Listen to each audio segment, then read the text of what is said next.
My name is Peter V. S. Bond. I'm the Senior Vice President of Partner Development at Fetch Rewards, the mobile consumer engagement platform. We have about 18 million monthly active users of our Android and iOS app, where they get rewarded for buying the brands and shopping at the retailers they love.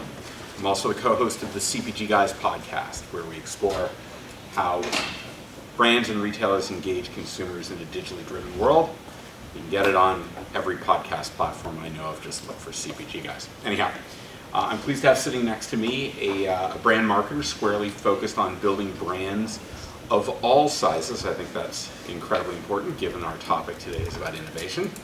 After graduating from Emory University's Goizueta Business School, Danielle joined the Kraft Heinz company and has now been there for 6.5 years. She started working on the iconic Oscar Mayer brand.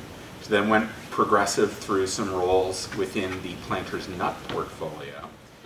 And more recently, in that particular role, she worked on innovation, portfolio optimization, and long-term strategy. About 2.5 years ago, she moved over to the condiments portfolio, where she led the mayo business, so think all those different variations of mayo that we're very much accustomed to now, and then managed the $800 million sandwich enhancers portfolio. And more recently, she moved into the role as senior brand manager for emerging brands, so I think exactly apropos for our conversation today, and where she is overseeing 10 iconic condiment, sauces, and coating brands. Please join me in welcoming Danielle Coopersmith. How you doing? So I'm glad we're able to talk today. I have a whole bunch of questions for you. Before we get to that, why don't you illuminate our audience as to, one, what the Kraft Heinz company is today, and two, what your role is in this organization. Definitely. So first off, thank you all for having me. I'm so excited. I love talking about innovation beyond just product innovation, but just innovative ways of thinking about every different aspect and touch point of marketing. So excited to be here. So I've been with the Kraft Heinz company for 6.5 years, as you said. It is a great place to be for food marketers who love working on iconic brands as well as new brands and new emerging spaces. So currently, I'm in the very exciting role. We call it our emerging brands portfolio. So a lot of different brands that are under me, but some that you guys might know are Grey Poupon, A1 steak sauce, Taco Bell, all of the retail products that we produce as well, and a whole litany of others. But what makes it so exciting is that it is a portfolio of very different types of brands that have different consumers, different points in stage of life. Think Grey Poupon, which is actually the oldest brand Kraft Heinz owns, versus Taco Bell, which is very on trend and hot with Gen Z. So it's been a really, really exciting challenge to think innovatively about such a diverse portfolio.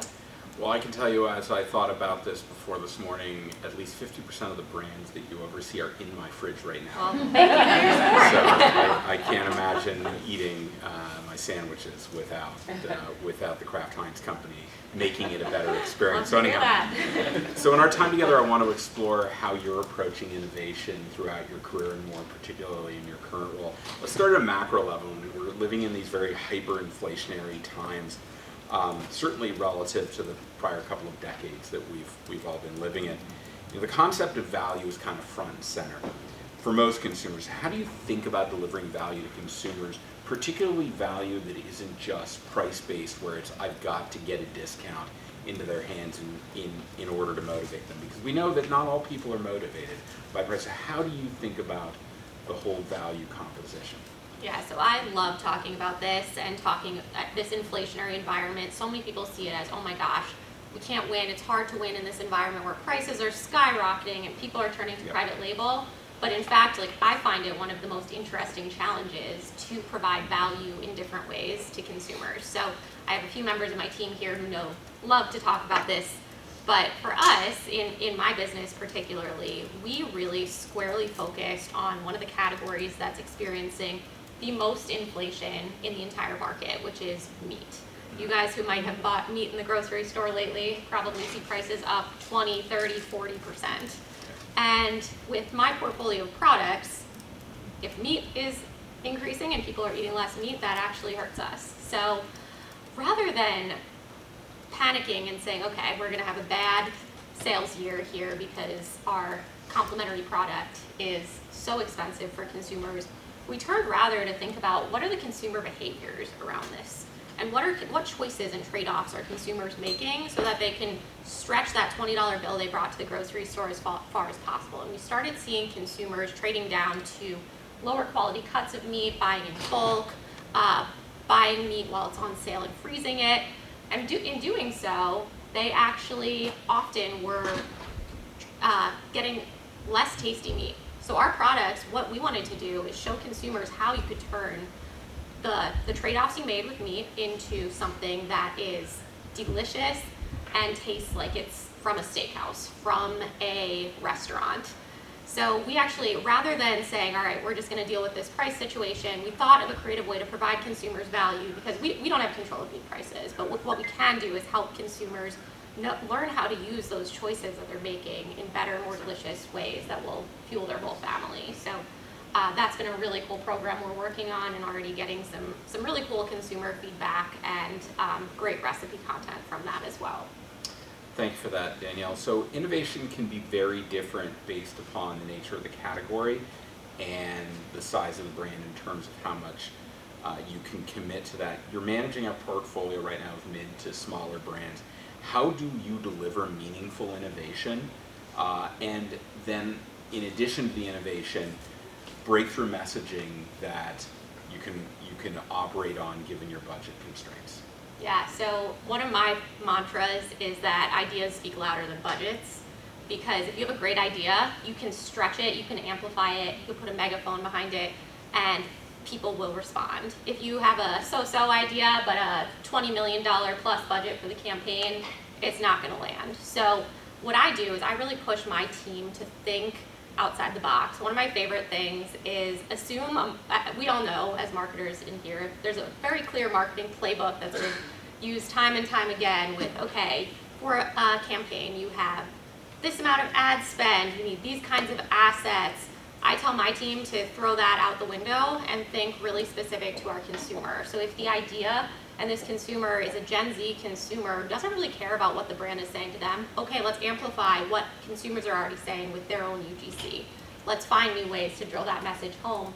Might be scrappier, might be cheaper, but if you have a strong position and idea, you can do that. So, and one example that we have is Grey Poupon. The Grey Poupon brand really hasn't had much budget for the past 2 years, but the brand is all about savoring. So we want people to know that savoring moments is what Grey Poupon stands for. So we partnered with other companies. We partnered with a wine company and launched a Grey Poupon wine, partnered with Van Leeuwen to launch Grey Poupon ice cream, to really show consumers different ways to savor, and then with that sticks with them, that message. We did not put any ad dollars or media dollars behind those campaigns, yet reached over 1 billion impressions each. So I think it's just about really staying true to the message, the consumer, and not letting lack of budget scare you out of big, great ideas. So how does data play a role in your innovation model? What are some of the prime sources of data that you use to fuel it, particularly around first-party consumption data that seems to be, for the most part, in the walled gardens of major retailers? Yeah, so data fuels everything we do, whether it's specifically testing something to launch it, or if it's just staying up to date on the trends, the competitive environment, and what's happening in the world. So I will say, like, every decision that I can even think of that I've made in the past, my entire career, has to be backed by data in some shape or form. I think what's cool though is that, yes, retailer data sometimes feels like it's very proprietary and locked away. With such an interconnected world, data can come from so many places. You can go on Twitter, you can go on TikTok, and get qualitative data about what different generations are resonating with. You can look on Pinterest, and there's so many accessible tools out there, but one of my things is that as long as you know your consumer, know the market that's going on, and know the competitive environment, don't let data hold you back. Sometimes, if you know the context, use your gut as well. Gut in combination with data is what creates that strong marketing. You can't slow down and test every single little decision that you're going to make. Use the data available and then press go. Seems to me like it's a bit of an art. Yes. A lot of science. Yeah. All right, that's great. You mentioned your brand portfolio. One in particular that I'd love you to dig into is Taco Bell, because this is a licensed brand.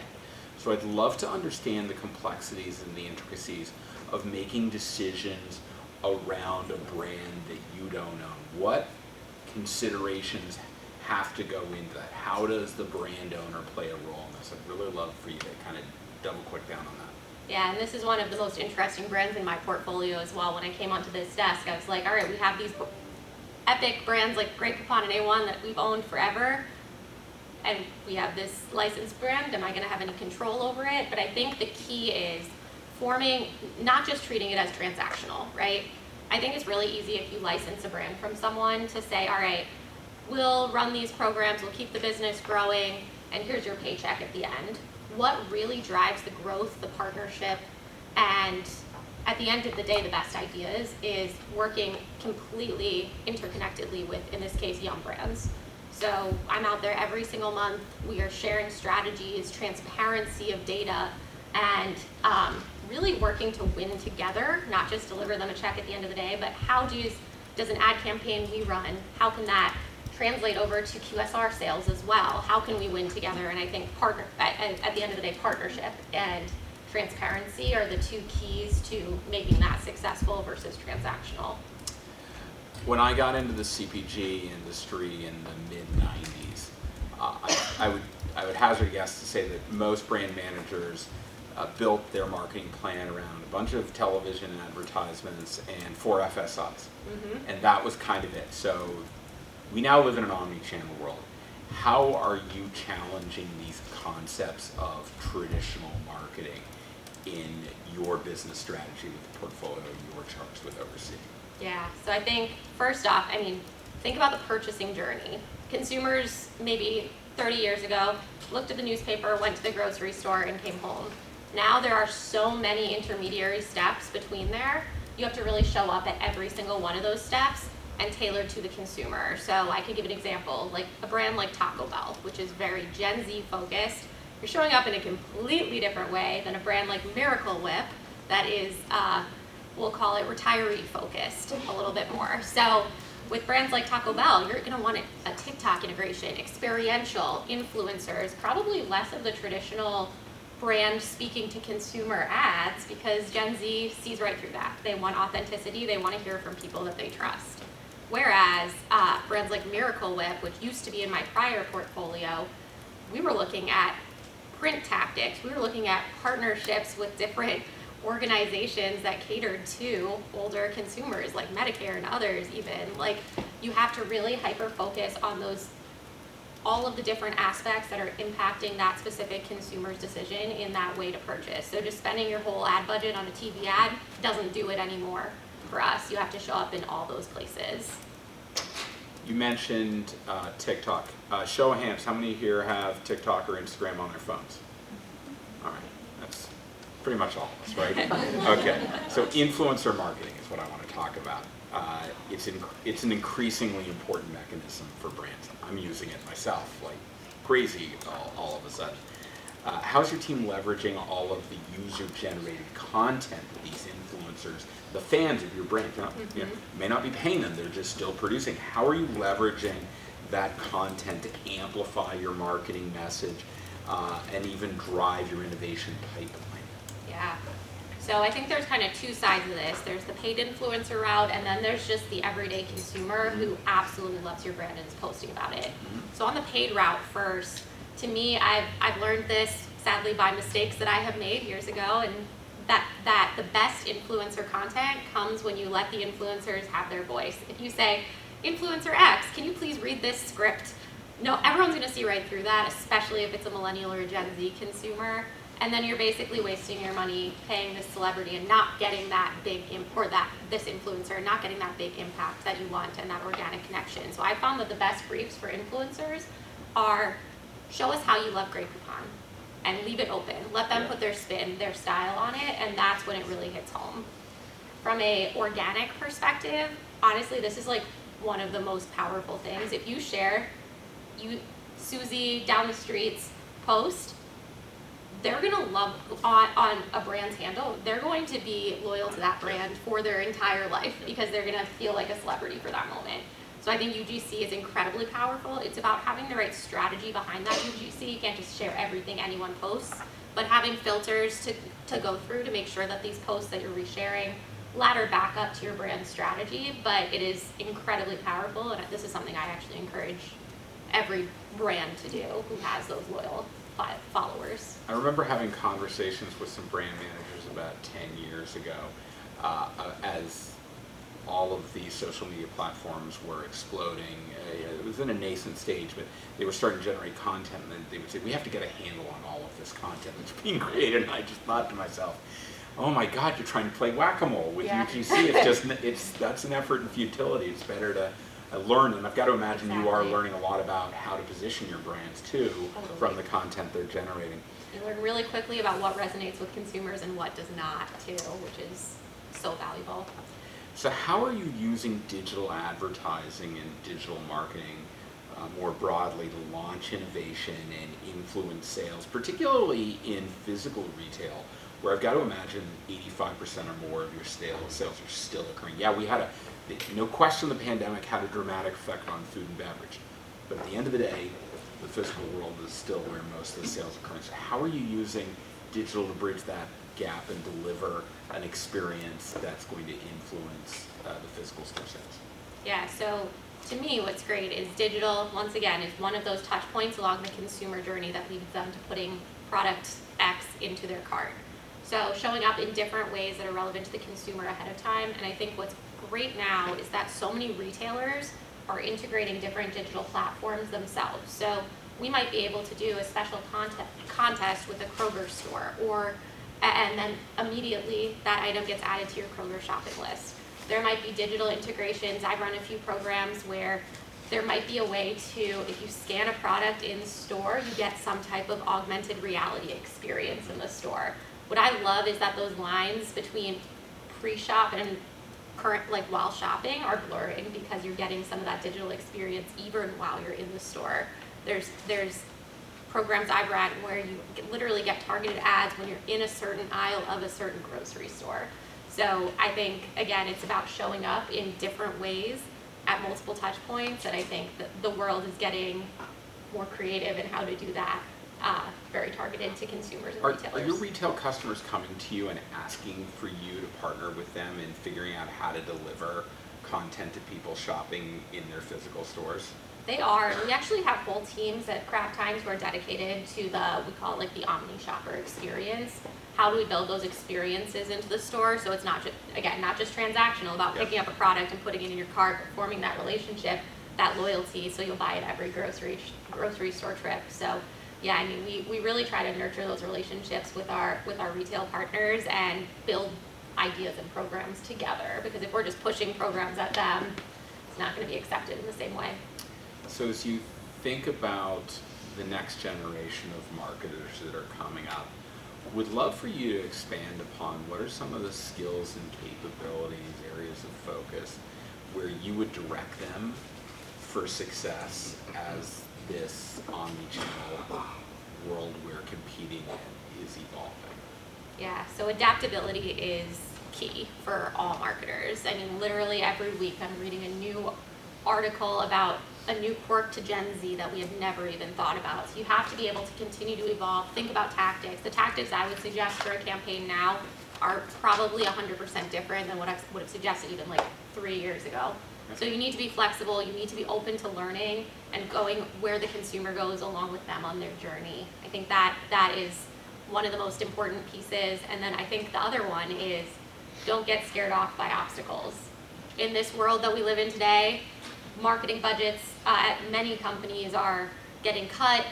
There are layoffs, there are so many different challenges in this world. But again, that idea of ideas trump budget, I think is so powerful. Find ways to bring your ideas to life in non-traditional, or I like to say like thinking like a startup ways.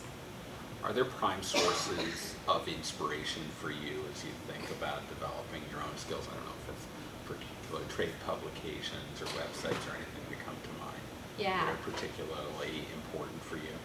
I actually I subscribe to all of the many marketing and food and business publications, the ones that I've actually found to be the most inspiring are some that are more focused on entrepreneurship and small businesses, because those are the ones that really have to push those bounds of thinking beyond just the traditional going new routes, because budgets don't always allow for a $50 million ad campaign.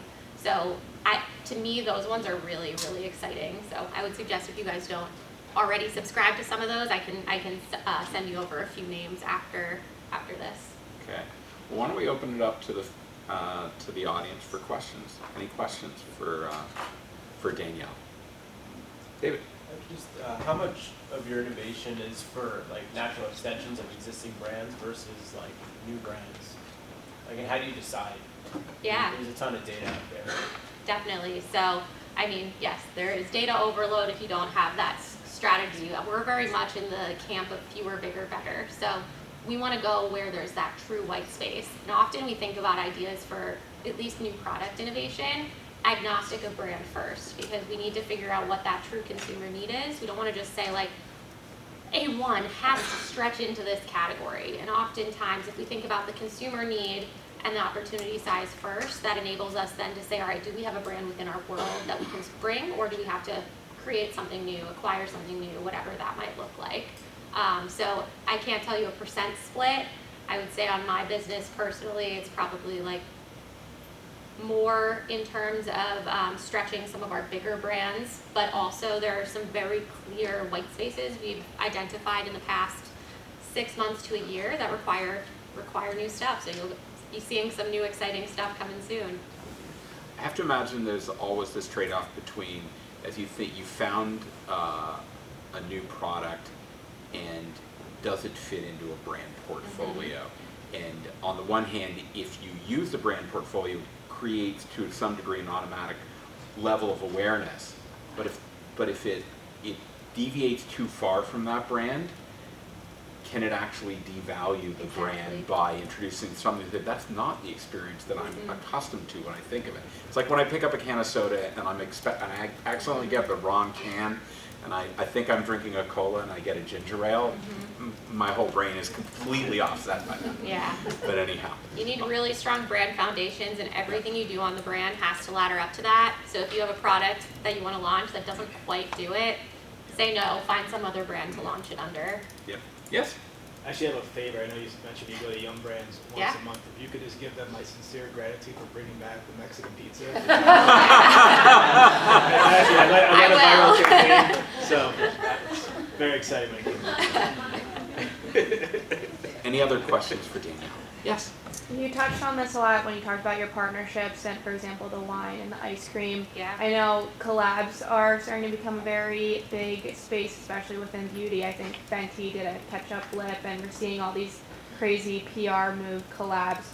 When you're looking at who you're looking to partner with, what are some of the more important aspects, and then also how do you see that space kind of evolving, especially with Gen Z kind of getting on these social trends and these more buzzworthy collabs? Yeah, so I think one of my first considerations, because different brands are reaching out every single day about different collaborations, I think something that a lot of brands have fallen into the trap of lately is do a crazy collaboration for the PR buzz. Mm-hmm.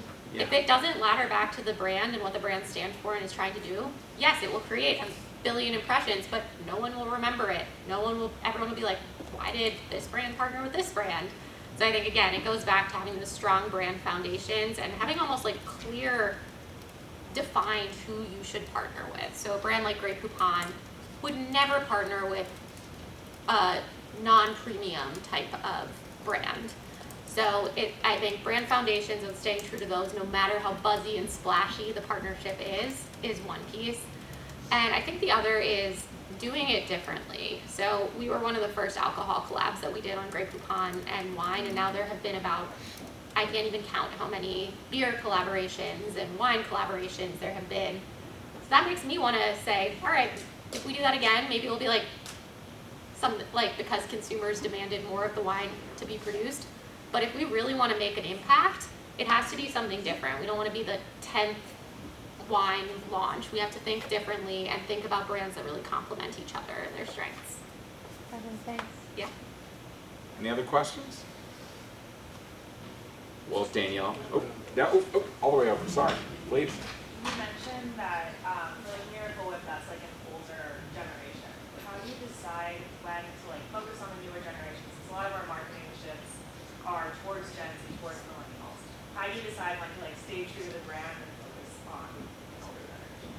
Yeah, definitely, and that's a great question. Sema, who just asked that question, is on my team, and we have this conversation frequently. But I think it's really understanding. There is a huge, I'll say it, bias to age down brands. So it's funny. Everyone, when I join a desk, they're like, okay, how are we going to make this relevant for Gen Z or for millennials?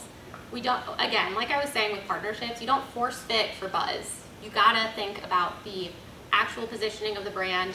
Obviously, if a brand is resonating with an older consumer who maybe is aging out of the category and it's struggling, fine, maybe you'll want to rethink that.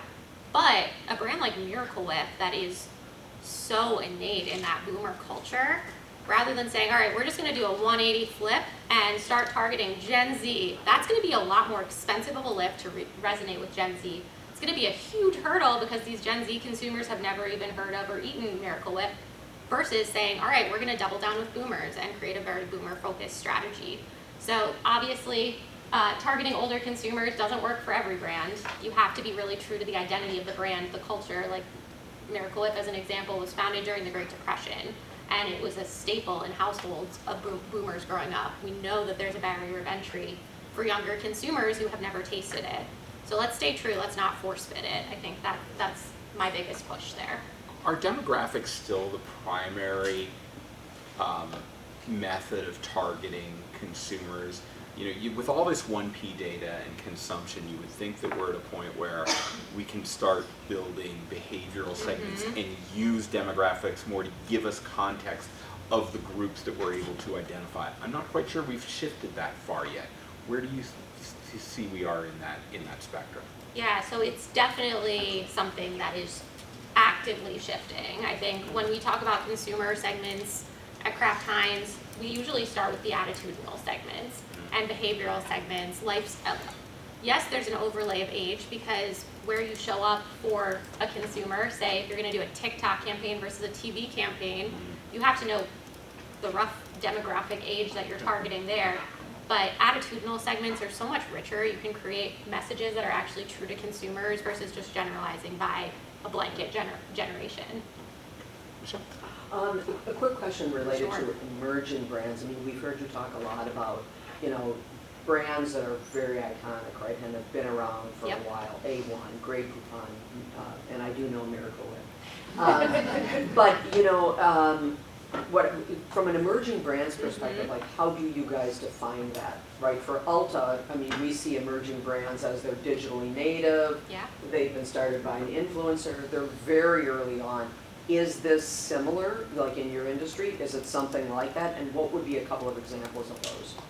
Yeah, so first off, I know my title might be a little misleading on that because emerging brands, my title includes brands that are iconic and heritage like Grey Poupon and A1. The reason why we classify some of those in the emerging category is because many of those brands have been dormant we have spent $0.